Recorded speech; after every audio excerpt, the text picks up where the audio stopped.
Ito kalsada. Si Mana Tisi. Kalsada papunta sa bahay ni Mana Tisi. Kalsada. Apo niya si anak ni Vanessa, yun yung kasunod niya.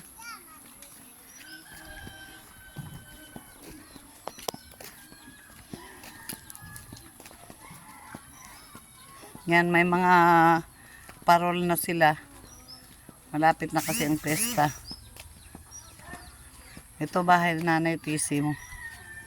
Ayan.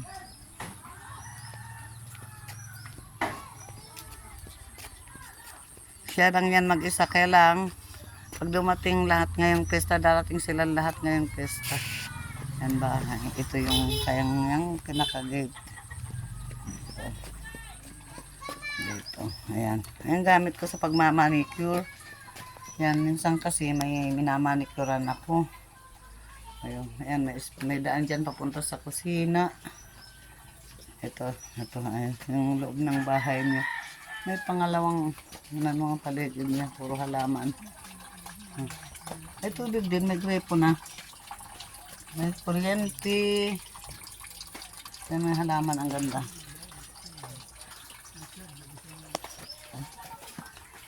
Ito yung loob ng bahay na Nanay Tisi mo.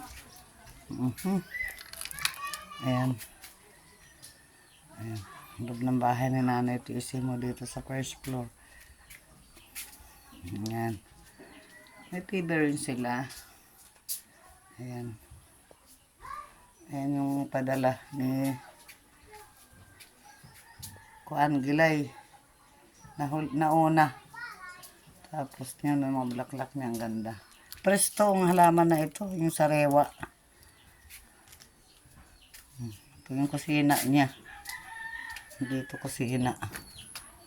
Ayan, kusina niya, lamesa. Ayan, tulutuan. Tapos yan ang banyo. Yun. Ito naman yung kanyang pamingganan. Madilim. Kasi hindi ko binuksan ang ilaw. Tsaka mayroon kwarto dito. Baba lang siya, pero okay na. Ito may kwarto dito, may isang kwarto. May double deck.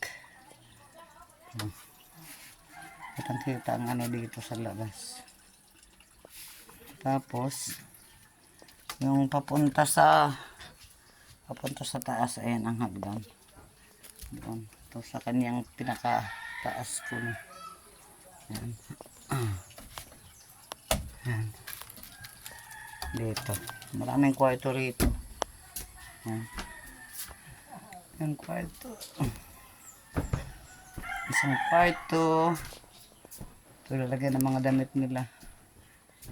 3, 4. Ito madilim yung mga kwarto. Dito ito sa pinakataas niya. Ayan. Kumbaga pinaka-terrace niya. Ito kitang-kita. Kitang-kita doon sa ano. Sa labas. Yan may halaman niya dito sa may ikuan. Yan ang ganda ng mga halaman.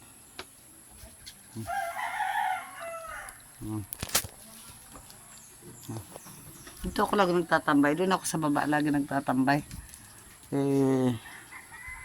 Yan, bababa ako.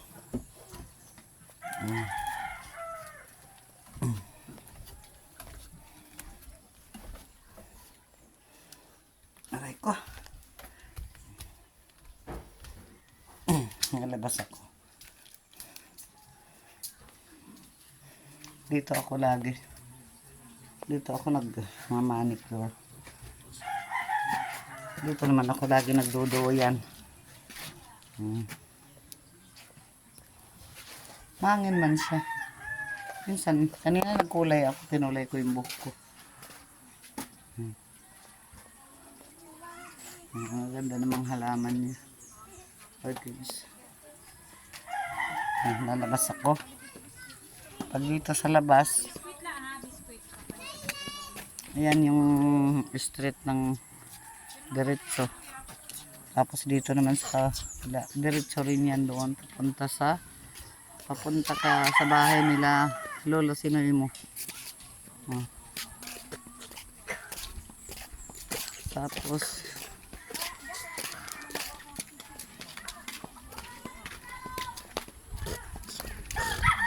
ito naman yung daan papunta sa yung simbahan doon sa plaza. Yan yung kay Arnel bahay, yung kanto na yan, yung kubo. Hindi naman tindahan. Tapos ito naman yung daan din papunta sa may eskwelahan. May tindahan din dito sa kanto. Kay Bambay, naalala mo si Bambay? Sa Kabuti, ito yung bahay niya, tindahan din niya. Oh.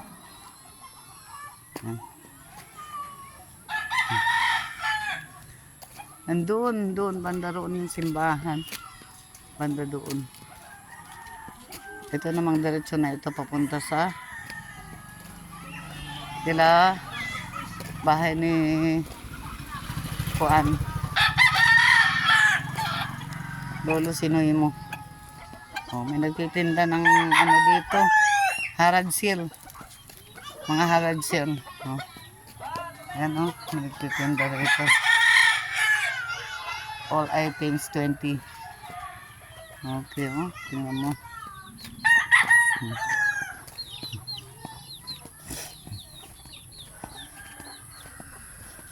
May nag-ano na mga harads. Sinanalitin mo yung dala niya, inano niya. Inilako niya na. Ayan, may nagtitinda ng mga harads dito. Ayan. Ayan. Maganda yung isa, oh. Ayan, oh. Nakakapasok na rin naman dito. Nadadala dito ang sasakyan ang kotse ni Christopher. Oh. Ayan, bahay nila Lolo Sinoy mo. Ayan. Yung binidyo ko sa likod, naalala mo. Ayan, wala na, oh. Kuan na. Ayan. Yan, may baboy dyan si Pearly. Oh, may alagang baboy. May yata yung alagang yung baboy dyan. Nandito sila. Nandoon naman ang bahay ni Armando pala. Ito nga pala, bahay nila Lolo Sinoy. Punta muna ako doon sa bahay ni Armando.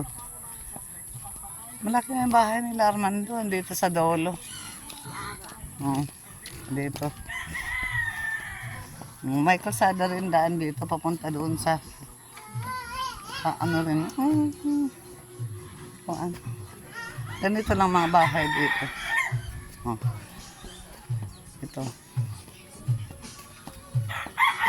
Ayan bahay nila Armando. Ito. Ang bahay nila Armando. Ito. Oh, ayan. Ayan bahay nila Armando. Uy, Armando mo. Ayan. Ayan. Bahay nila. Laking bahay nila. Oh. Ayun si Pearly. Oh, ayun si Pearly.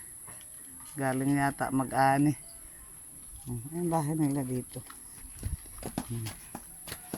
Ito bahay nila. Pinagdala mo itira humay. Ang dami ng palay nila. Dito sa loob.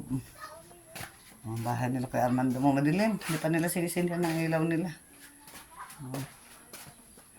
Mayroon pa rin taas ito. Ito. Dami ng palay nila. Dami ng nabinta eh.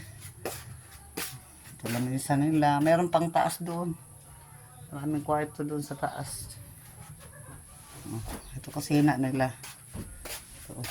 Dito kusina nila. Ayan, nadilim kasi walang ano. Dito naman yung banyo nila. O dalawang banyo nila dyan. O, ito naman yung ihawan nila. Ituan. Sa kusina. May kuryente na rito at may tubig. O, may grape. Ayan. Si Dulce. Ayan si Pearly. Galing dalos. Malaki ang bahay niya. Oh. Ako sabi ko, papagawa ko ng kubo. Binibigay na sa akin ni Amo yung tangkal doon ng baboy. Binibiro lang ako. Sige na. Bye-bye. Si Dulce. Kapi ka. Aray niya. Ayan siya. magkukuan, yan pag gusto nilang maglaga ng kuan dito sila. Kamuti. Pag gusto naman nila sa kuan taginit ng tubig, dito rin sila sa bahay niya. Yan, may bahay niya naman sila. Madilim lang, kaya hindi makita. Kasi hindi sila sisindi ng ganun-ganun lang sa ilaw. Ang haba na ng video ko. Tapos dito, aray ko. Ito. Nadaw sakit. Kaya di pa nakakaturog. Ito nga ulit tao. Mayroon din doon kwarto. Ilang kwarto sa taas. Mupay pera kay dakit balay. Dito na ako. Ingat. Nagbibidyo.